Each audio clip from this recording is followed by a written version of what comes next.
Facebook people. Today, look who we have. Hey. It's Rick Crom. Let's get to Ah, know Rick. hi, everyone. Hi, guys. Hi, Rick. Thanks for Hi. coming on to the Comic Spot.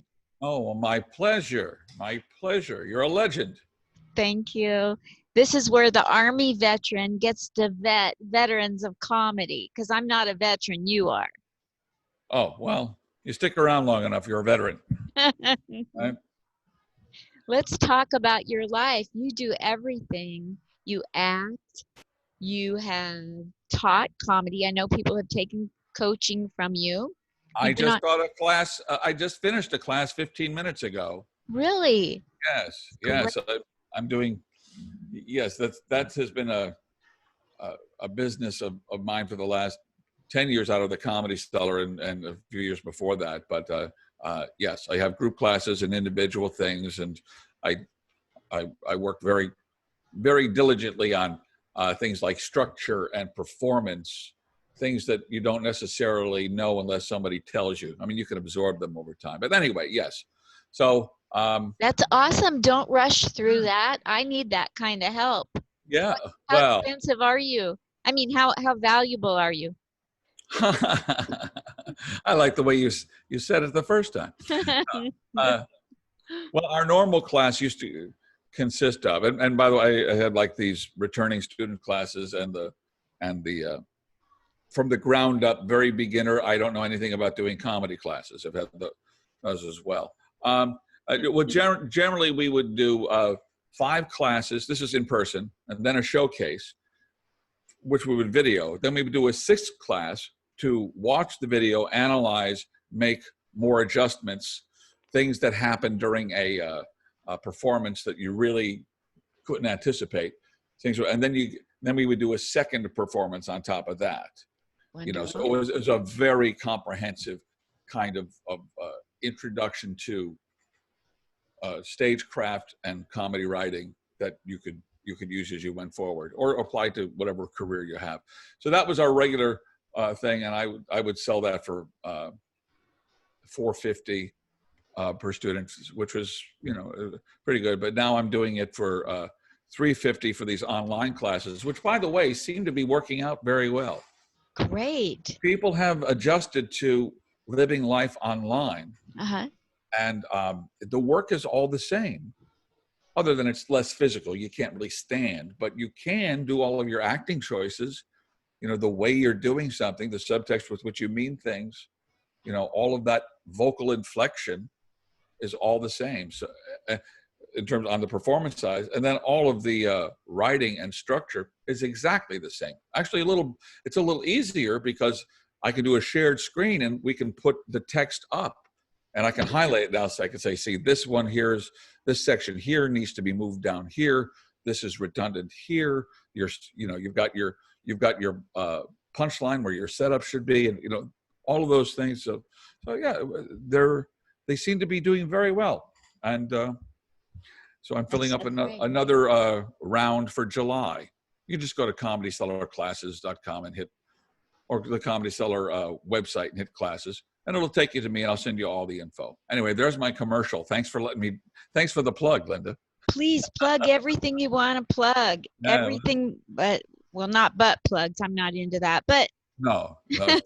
that's for the young. And it's too early in the day. Right. Butt plugs at our age that's just incontinence. You're just asking for it. Just asking for it. And it's really kind of confusing when you buy them, because you're never really sure about the return policy. Right. Am I right? Who would want to take it? I'm sure there's a slight niche for that on Craigslist. Please. Top dollar for used butt plugs, but I'm sure that's a very small market. So. Yeah. Fortunately, our president has the answer: bleach. Oh yeah. Ooh. Maybe that's what he meant. If you put the bleach in the butt plug, and then if you do it with a UV light on the butt plug, I think you're a genius. You've just come up with the cure for everything. So tell me about your life growing up being funny. How did that show itself when you were 4 and 7 and 11. Well, it was the sudden realization that you're not That you're what? qualified to. It's a sudden realization that you're not qualified to do anything else. So totally true. Isn't it just our way of, we don't fit in with regular people, and a lot of that manifests yourself as being the class clown or finding the weird. I was the kid that got picked on, so I used that as a defense. Um, so but comedy, but I'm a little different than your conventional comic, because I always wanted to be a variety artist. I would see, and you'll recognize these names, I would see Danny Thomas on TV, and he would do jokes, and then a song that would break your heart, and then he would do, or it would do a funny song. These variety entertainers and impressionists, Rich Little, that we used to have variety entertainers before people made rules like, no, that's hack. If it requires anything other than standing and talking, it's not legitimate. Well, I wanted to be a variety entertainer, so that's what I went into doing as an actor. And so very early on, I had goals for myself. I wanted to be on Broadway as an actor, singer. I wanted to have shows I've written, produced as a songwriter. I wanted to do film and TV, and You've done it. wanted to do all the comedy. And I've been able now at 63 years old to be able to say I've done all of that. I've had a bit of success in all of that. And Would you tell me about your bit of success in all of them, just so I can hear it without having to? I hate to read. I feel like I'm spying. I'm from the 50s. Yeah. Well, I started doing stand-up in Chicago when I was 20. And I joined this improv group as their opening act and musical director. I played music behind them, called Chicago City Limits. Wow. We moved to New York in 1979. And that became my entry into the world of New York and cabaret, the original duplex. You remember the original duplex, right? And there's cabaret, and you could do comedy. And I wrote a musical review, character study, people I had met in New York, did this musical, and that got produced off Broadway in 1982. So, oh my God, I'm here. I'm doing. I was not, as a comedian, I didn't really have my foot in the door yet. We were working all the clubs with Jerry Seinfeld and the comic strip and the improv and stuff, but I had not made my presence really known. So working as a writer, we used to work at the Comedy Cellar as an improv group. They would give the improv group a regular set, and I was the piano player, and What? I would do all the funny voices and voiceovers and sound effects with the group, right? So Bill Grunfest, who started the Comedy Cellar, and he had a sidekick named Charles Zucker, and Charles was moving out to LA in 1984. They needed somebody, a funny guy, to sidekick with the MC at the piano. So they asked me. And that was my entry into the whole world of stand-up, the way I enjoy it now. And all of my contemporaries at the time, were just getting started. Guys like Chris Rock and Dave. Well, not Dave. That was the early '90s, right? So that was a wonderful thing. And then from there, I can tell you a story. They were looking for somebody for a Broadway show called The Goodbye Girl with Martin Short and Myrna Peters, right? And they wanted a comedian who could sing. And I got onto that audition at Stand Up New York, and suddenly, boom, I was on Broadway. Gosh. I had done community theater, and I had been doing training. So I knew what I was doing as an actor and singer, but it was just that, from comedy, that led to the Broadway thing. Gee, right? That's so cool. Yeah. So on Broadway, I did The Goodbye Girl. I did Footloose. I did. What did you do in Footloose? I was the swing for the adult men. I had 5 different parts I covered: the reverend, the cop, the coach, the uncle, and the high school principal. And so I wasn't on every day, but I was on a lot, like almost every 2 or 3 days I was on. So, but I got paid the whole week anyway. So. Wow, my goodness. Yeah. So I did that in Footloose. and then I did some off-Broadway things with Stephen Sondheim's Merrily We Roll Along at the York Theater. And then the last Broadway show I did was called You're in Town. What was it called? Well, You're in Town, like urine, pee, but it was called You're in Town. It was a big hit. It ran for 3 years on Broadway. That's that's good enough for me. Yeah. So between doing that, I'm giving you the fast version here. Okay. So I kept writing shows. I wrote for the Crystal Palace out in Aspen, and I kept doing off-Broadway shows, having them produced. And then as I got older, I became more of a character type. So I was able to do more film and TV and stuff like that. Wow. There's a famous scene of me and Louis on the Louis show, which is where it's a poker table scene. You can look it up, folks. I'm not going to go into it. It takes too long to explain. And then, so recently I've done The Marvelous Mrs. Maisel and Ray Donovan. Oh my gosh. So I have been able to do a little of this and a little of that over the course of the 2 years. And of course I did Vegas and Atlantic City, and I did the road stuff too. But now I've been fortunate in these leaner comedy times. About 10 years ago, I decided to start teaching this class at the Comedy Cellar, which I had been teaching for a place called the New York Conservatory for Dramatic Arts, stand-up comedy for actors. And you remember when the economy crashed in 2008, 2009? Yes, I do. I thought, well, I got to do something. Right? So I started the class and then fell in love with teaching. People love your teaching. I remember meeting you at the Comedy Cellar one night when I was there with Helene Witt, and your reputation precedes you in that nobody mentioned anything but your comedy teaching that night. It wasn't until I looked up your bio and found out there are so many levels to Rick. Rick Crom. Wow. Right. What advice do you have for young aspiring comics, actors, singers? Because how do they segue differently than you were? I mean, do you feel it was luck or just being in the right place or all the training or all of the above? Well, whatever you decide. See, I had the misfortune of I didn't want to give up one thing or another. I didn't want to say, okay, I'm just going to be a comedian. That's all I'm going to work on is jokes, and I'm going to be. I didn't want to do just that, and I don't know to this day if I would have had more success in one area or another had I concentrated on one. I don't know.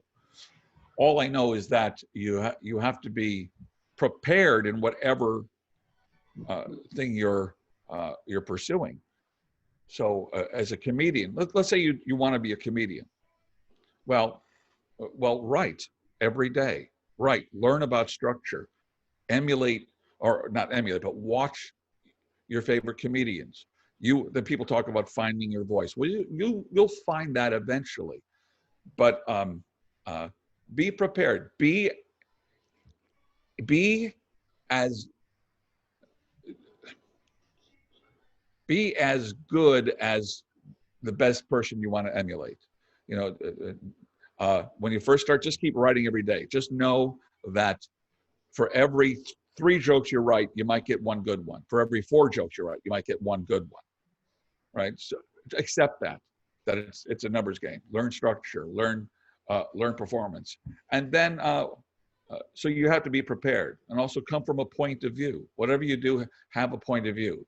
Are you for it or against it? Let me hear that in your voice, because a lot of great people, or a lot of people write great jokes. They write, wonderfully structured, precise jokes, but they can't perform them. They just mumble. So vegans, that's screwed up, right? Learn how to have a feeling about whatever it is you're talking about, and from that you'll develop your voice, your point of view. Because let's face it, we have enough comedians. We have enough. Yeah, we have enough. So true. We have, when I first started, there was maybe 1,000 to 1,500 comedians in the whole country. Now there's 1,500 comedians on McDougal Street. Yes. Right. So what makes you stand out from the next person who's just as good of a writer as you are? What makes you stand out? It's got to be your point of view. It's got to be your personality, and so your spontaneity, right? Your the illusion of spontaneity. I love that. Well, it is. That's what we're doing. Uh, we're we're saying things for the audience as if it's coming off the top of our head every time we do it, like we're talking to our best friend at the bar, and we recreate the emotion of what we're saying every time we tell that to the audience, right? And what is that, Linda? That's acting. That's Exactly. acting. You know, It you say, is. "Oh, acting is false." Well, if you're a bad actor, it's false. If you're a good actor, you can recreate that emotion every time you do it, Yes. or at least fool me enough to think that you're feeling what you're feeling. So that is what I would say for comedians. But anybody who wants to get into show business, as they say in New York, even if you're one in a million, there are 9 people just like you. And there's no guarantee in show business, in the arts in general. There's no guarantee. So you have to love the craft, and you have to let the doing be your reward. You know, uh, you might be the best singer there is, but that doesn't mean you're going to get the break. You know, the best comedian, whatever. So be prepared. Whatever you do, make sure you're prepared. There's a lot of self-delusion goes into people who in college or in school are the best in the class, but then they get to New York and they go, no, oh, everybody can do what I do. Yes. It's better. It's like going from high school football to the NFL. Exactly. Exactly, right? So you have to be able to do it all. Just know that that's your basic skill set when you get into the professional level. So being prepared, being well trained, Mm-hmm. being very serious about who you are. I mean, if you're a short, fat guy with a bad complexion, you're not going to be playing Matt in the Fantastics. You're not going to be playing the juvenile. You know, that's okay. You know, play the heavy, play the guy who's by the way, character parts, much more fun, much more, much more interesting than the romantic lead. Always. Much. Gotta be your character. So be prepared, but understand if there's anything else in this life that you can do that will make you happy, do that instead. There's no shame in saying, gee, I would like to be an actor or a comedian or a Broadway person. But I see, you know, and I want to have things like a family and a house and security. Well, if you want a family and a house and security, Be a well, banker. yeah, do something you like. Do something you like to do. You know, don't go do something you hate. But if your goal is security, don't go into this. No. You know, but some people like you and I and weigh the odds when they're young and they go like, there is nothing else I can do in this life that is going to give me purpose. So Yeah, then, if that's it, okay, go for it. that's beautiful. Were you told when you were growing up that you can't do anything but be a comic? I was. Oh yeah, So not by my. I mean, I had people going like, "Gee, I hope to God you can do something."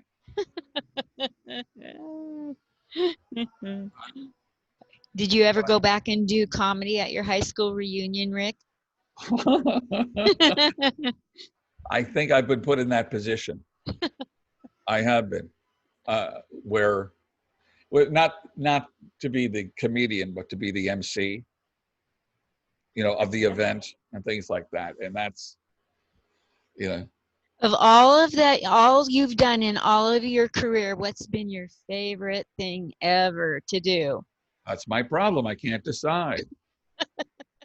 That's my problem. Favorite? God, I don't know. I can't answer that question. That's I, like an applause break to me. You yeah, just gave me a compliment. yeah, no, I have no idea. God, my favorite to do. I've had favorite nights in all of it, you know. I remember we did this reunion show at the Comedy Cellar as part of a documentary that some guys did about me, which is not Wow. not playing anywhere at the moment. Uh, well, they're still trying to sell it or whatever.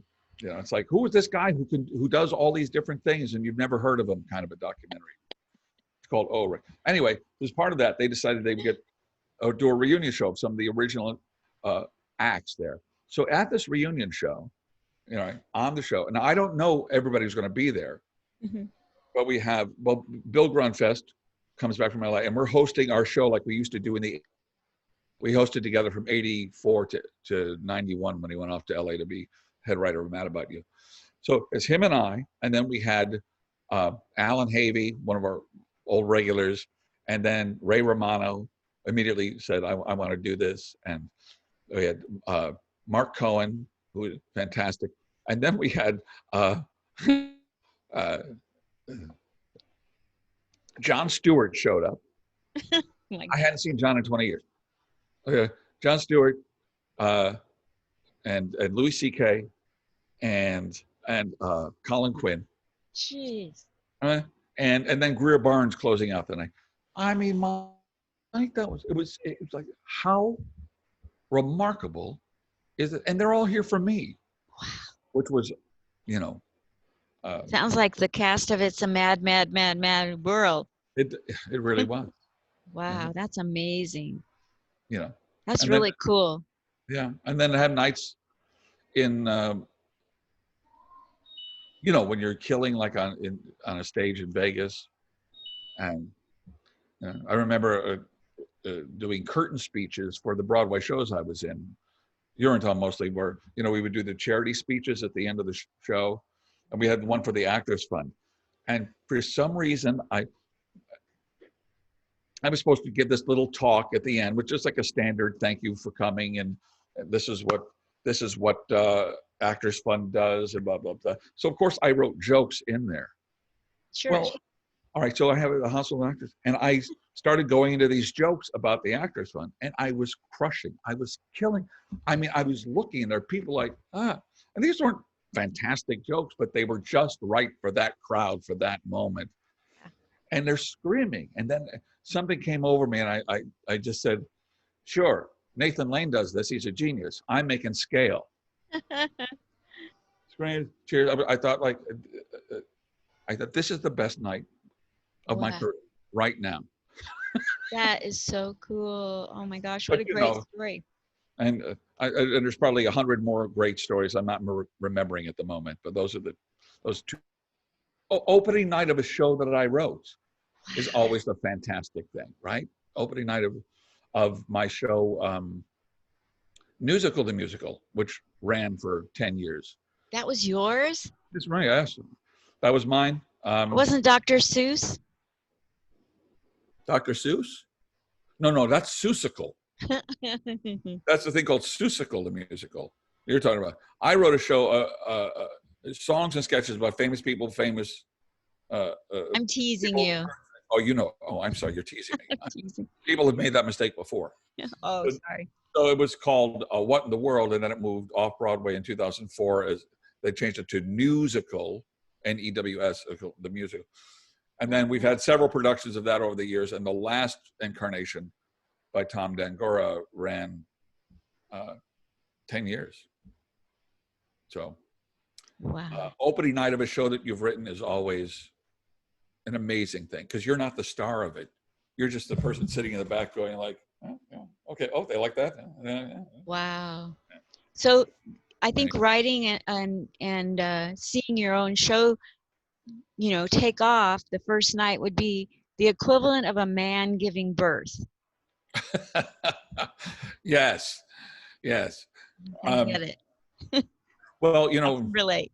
the giving birth analogy is often used to your first draft, you know, and then you take it in and they make you do rewrites. And people say, well, what is that like? He says it's like having a baby and having the doctor take it and shove it back inside of you and saying, do it again. That's what rewrites feel like. Oh my gosh. Yeah. I hate to cause this to come to an end, Rick. Oh, this is fine. I got nothing else to say to you, lady. I'm fine. Rick Crom, I want you to come back on anytime you want to plug for 5, 10, 15, 20 minutes about your shows that you teach, classes you teach, shows you do, anything as our world reopens.